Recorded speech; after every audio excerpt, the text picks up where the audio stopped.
Hello, beautiful beings. I wire wrapped one of my rings. My oldest daughter gave me this ring. It's my dragon eye. I wire wrapped it because it feels like it's a little too big, and it just didn't work out because that wire is starting to poke my finger. Okay, so I just held the most beautiful song with my oldest daughter, and I saw that I may always need to reach out to people for clarity. It's a teeny tiny, I don't know, it's a really cute bird that was making that really annoying noise a minute ago. I need to accept the fact that I may always need to reach out to people for clarity when I feel an energy shift. Well, what happened with Moonstar and I was very obvious what had happened, but with my oldest daughter, I just felt a shift. Nothing happened. Our last conversation was incredibly loving, like they all are, but I felt a shift. And oh wow, it was so validating talking to her. And one thing that we came to was that it's okay if I ask for clarity, if I reach out to people for clarity, and what my part is to keep me from overthinking, really ever for not for very long at all, if it ever happens, is to go to that person right away.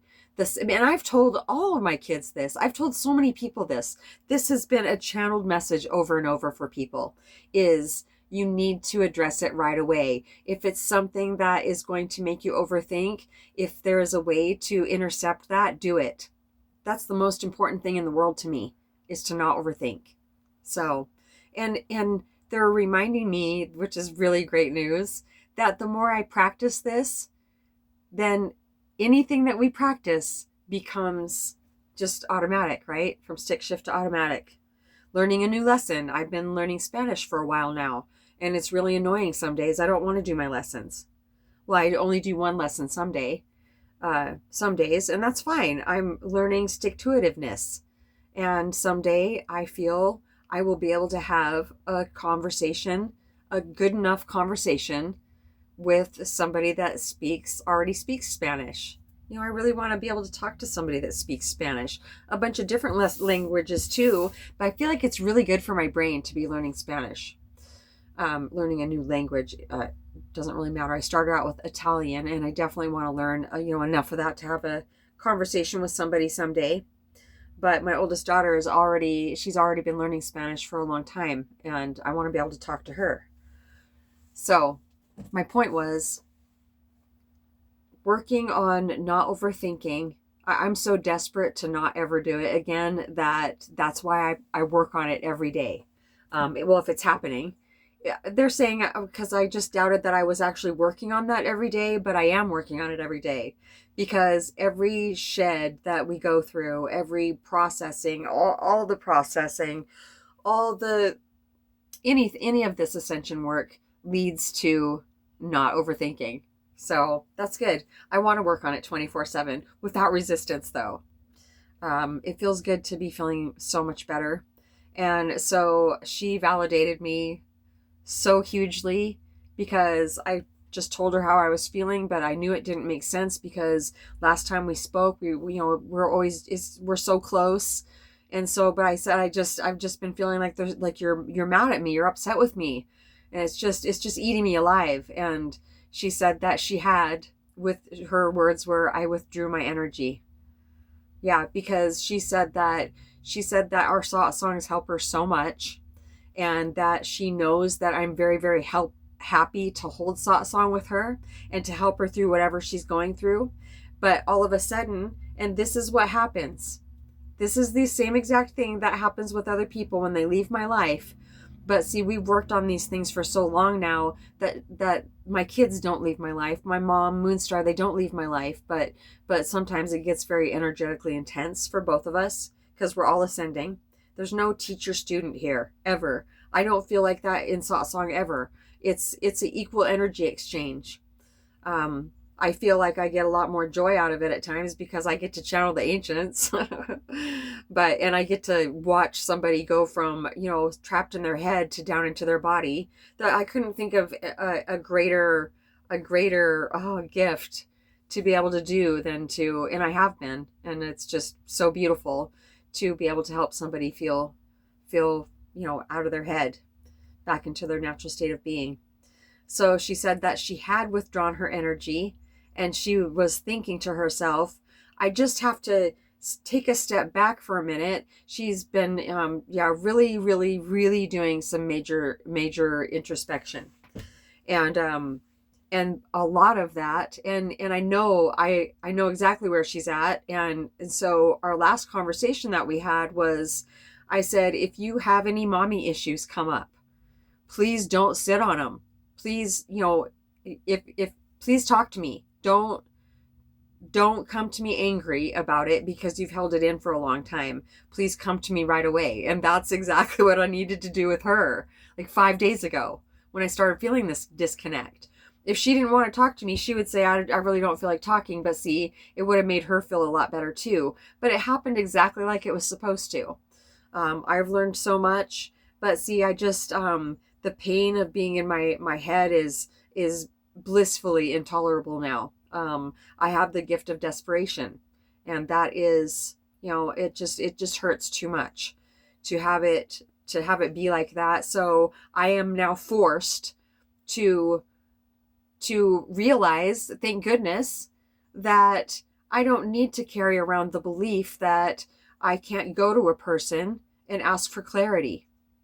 Yeah, I don't know. It doesn't matter why I had that belief. It really doesn't. It just only matters that I'm shining my light of awareness on it. And, I'm not too much for the people that love me. I have this thing about just this abandonment thing about that I'm too much, that I'm going to drive people away by just being myself, that I'm just so annoying. I've had people leave my life, just saying, you just drive me fucking crazy. And my childhood best friend, she said that to me so many times, and it hurt so much. And I know that I'll be even better than I am right now. Outgrowing this stuff, it'll be easier to be around me, but also I got to stop apologizing for being myself. God made me a certain way, and God made me incredibly sensitive, so I could help other people in in my own way. So, in God's own way. So, more self-acceptance is definitely needed here. And I feel incredibly loved and out of my head. I'm going to ice my neck. Yep, my ice pack is on the back of the couch. And Doozer and I are going to just drink a bunch of water and lay down for a while. Is that it, ancients?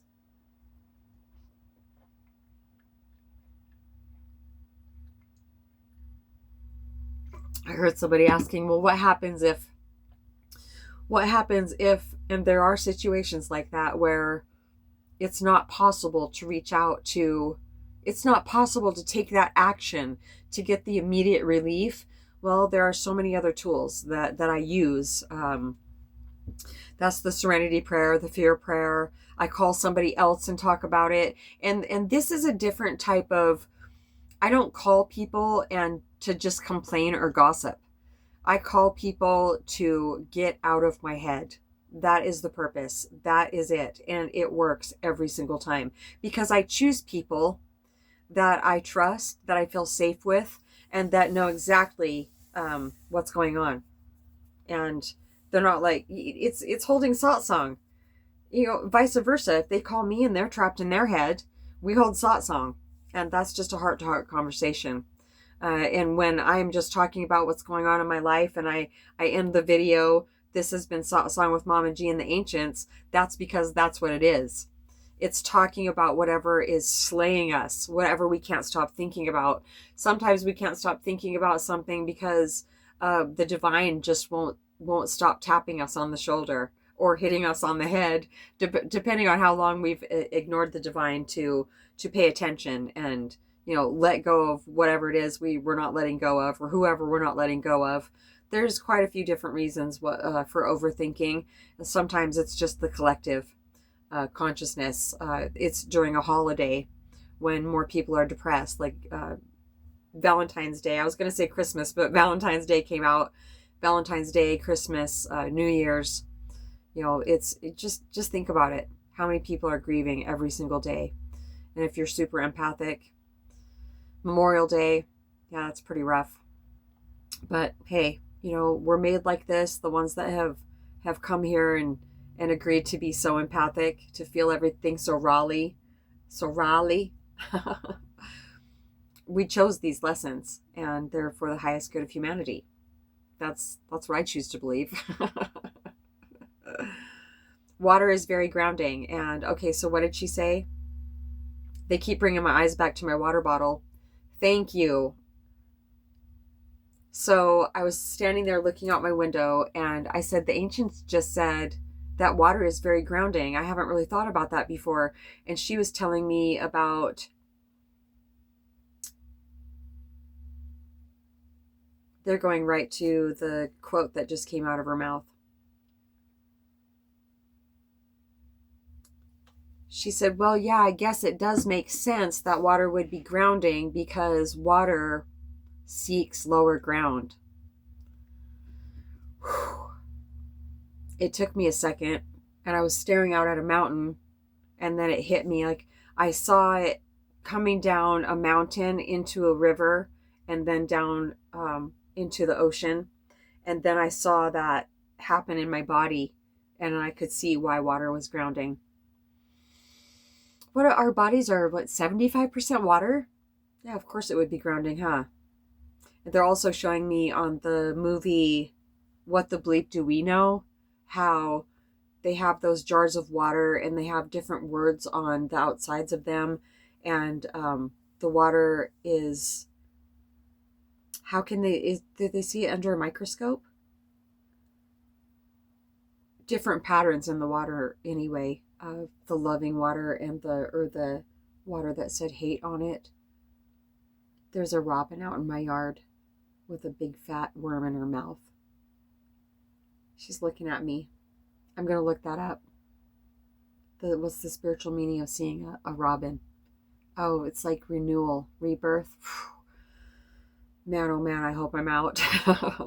There's a portal now. There's a portal. Are we in a portal?